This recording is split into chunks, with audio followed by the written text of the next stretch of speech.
Bueno, sobre esta cuestión tomaría como referencia el artículo de Fesser titulado The Thomistic Tradition. En la parte 2 de este artículo, Fesser distingue tres tipos de tomistas analíticos, ¿no? Porque no necesariamente hay que ver a la filosofía tomista y a la filosofía analítica como en contraposición. Pueden haber complementariedades.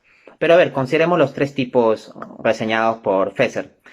En primera instancia estaría la categoría uno con tomistas que serían tomistas muy entre comillas, porque estarían de acuerdo con ciertos puntos de la metafísica de Santo Tomás, pero también estarían en desacuerdo con otros puntos que serían importantes y al final de cuentas terminarían como dando más peso a la parte analítica, por decirlo así. Pensadores como Anthony Kenny o Robert Pasnow pueden ser ubicados bajo esta postura. En segundo lugar, tendríamos a una categoría de filósofos de la tradición analítica que estarían bastante interesados en el tomismo y que en general adoptarían la mayoría de posturas de Santo Tomás, pero en algunas terminarían haciendo reformulaciones para que el esquema tomista pueda cuadrar dentro de sus esquemas analíticos de ellos. Entonces terminarían sacrificando un tanto de tomismo. De hecho, como se puede ver, estas dos primeras categorías de tomismo analítico terminarían en cierta medida grande o pequeña traicionando el contenido tomista. La tercera categoría que menciona Fesser está ya en términos positivos, sería la de aquellos filósofos que tienen un contenido tomista, o sea, consolidado, sin mayores distorsiones o reformulaciones, y que ese contenido tomista buscan expresarlo a través del armazón lógico-matemático que se asocia a la filosofía analítica. Oderberg es un ejemplo de esto. Y Fesser pone una analogía, ¿no? Dice que es como que el tomismo fuese el conductor y la filosofía analítica simplemente el carro que el conductor va llevando. Bueno, en particular esta tercera forma de tomismo analítico a mí me parece aceptable y puede ser, ¿no? Pero personalmente yo no uso estos esquemas de tomismo analítico y no por falta de capacidad, o sea, yo perfectamente puedo utilizar esquemas lógico-matemáticos. Vamos, yo dicto el curso de econometría, que es el curso cuantitativamente más difícil de la carrera de economía, como convencionalmente se reconoce. Y asimismo he dictado métodos matemáticos y estadísticos a nivel de posgrado, o sea, no es un tema de falta de capacidad, sino que yo voy al objetivo de la apologética. El objetivo de la apologética, tal como yo lo entiendo, es ganar almas para Cristo. Y en ese sentido, siento que el poner todo en términos de simbolitos y estructuras lógico-matemáticas para expresar las cosas, no me ayuda tanto a llegar a la gente. Más bien me he encontrado que con el esquema atomista tal como yo lo explico, bastantes personas me dicen que es entendible. El punto es que también uno tiene que poner ciertas analogías, ¿no? A veces yo digo ciertos conceptos complejos, pero le pongo una analogía sencilla y ya con esa analogía se entiende mejor. Entonces, esto es lo que a mí me interesa, ganar almas para Cristo. Mi objetivo no es comenzar a publicar en revistas académicas indexadas con la filosofía tal o cual. No, mi objetivo es esta batalla apologética de ganar gente para Cristo.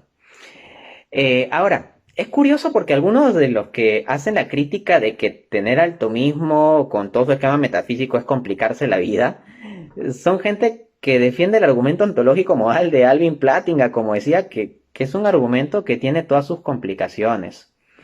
Otro aspecto que quería mencionar es que a veces cuando se quiere compatibilizar el tomismo con la filosofía analítica, se cae en hacer distorsiones del tomismo y lo que se termina criticando es esas versiones distorsionadas porque a fuerza de meterlo en los esquemas analíticos se termina dejando de lado partes importantes del tomismo. Un ejemplo de esto lo veo, por ejemplo, en el querido y prestigiado filósofo Alexander Proust, quien en su tesis doctoral criticando el esquema aristotélico de potencia y acto dice lo siguiente, abro cita, la modalidad, esto es en el esquema Aristóteles, la modalidad es analizada en términos de cuantificación. El perro que nacerá en 10 años tiene la misma realidad que los perros que conocemos hoy en día. Fin de cita. A ver, pero ¿en qué parte Aristóteles o Santo Tomás dicen que la potencia es exactamente tan real en el mismo sentido y al mismo nivel que el acto. Los tomistas no sostenemos eso. Entonces, la postura de que como que yo como tomista estoy vinculado a afirmar que un perro hoy en día, en el tiempo presente, es tan real como el perro que vendrá de aquí a 10 años, es algo que no aplica, que no viene al caso. Y como digo, se hace toda una crítica a Aristóteles o a Santo Tomás sin citar a Aristóteles o Santo Tomás en ocasiones. A veces pasa eso. O a veces se fuerza los esquemas aristotélico-tomistas en filosofías ajenas y se generan las distorsiones, como bien decía. Por ejemplo, Proust como que quiere meter a Aristóteles en los esquemas de lógica modal. Y es ahí donde termina siendo que salgan implicancias que la filosofía aristotélica, considerada en sí misma, no tiene. Entonces, ese es un aspecto también que hay que tener en cuenta, ¿no?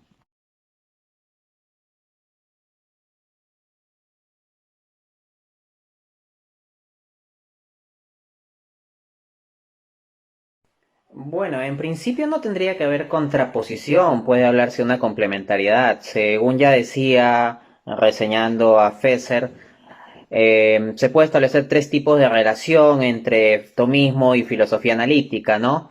Y en el caso del tercero, era que el tomismo es el que daba el contenido filosófico y lo de filosofía analítica era básicamente el marco de expresión en el lenguaje lógico matemático y ya está. Entonces, al no haber discrepancia sobre el contenido, no tendría que haber mayor conflicto entre filosofía analítica y tomismo. Sin embargo, si consideramos la forma en que se ha desarrollado la tradición analítica en la práctica, nos encontramos con que muchos filósofos y teólogos analíticos han negado puntos del tomismo. De hecho, hay quienes cuestionan ciertos atributos de Dios como la simplicidad divina, la temporalidad, la inmutabilidad, etcétera, que no solo son cosas que propone el tomismo, sino que son parte del teísmo clásico mismo. Asimismo, desde el lado de filósofos analíticos, teología analítica, han comenzado a haber ciertos cuestionamientos al entendimiento clásico de la doctrina de la Trinidad y a Cristología.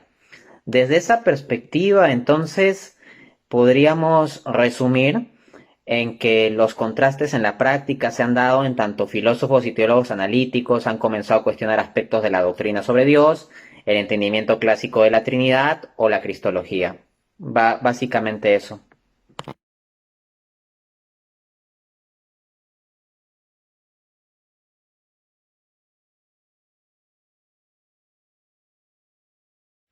Bueno, yo creo que la respuesta va en línea con lo anterior, es decir, si consideramos el tercer tipo de tomistas analíticos que plantea Fesser, pues sí, habría una perfecta integración en tanto el contenido tomista se pondría dentro del marco del lenguaje de la filosofía analítica. Entonces, a ver, yo creo que gran parte de la filosofía tomista puede ponerse en esos términos de formalización lógico-matemática, aunque no es mi preferencia, pero creo que es factible. Sin embargo, no estoy seguro de que todo el tomismo pueda ponerse en esos términos. De hecho, el filósofo tomista David Oderberg, en su libro Real Essentialism, plantea precisamente varias limitaciones del lenguaje lógico matemático como para captar el conjunto de cosas sobre el ser en general o sobre Dios en particular. Así que yo creo que también hay que tener en cuenta eso.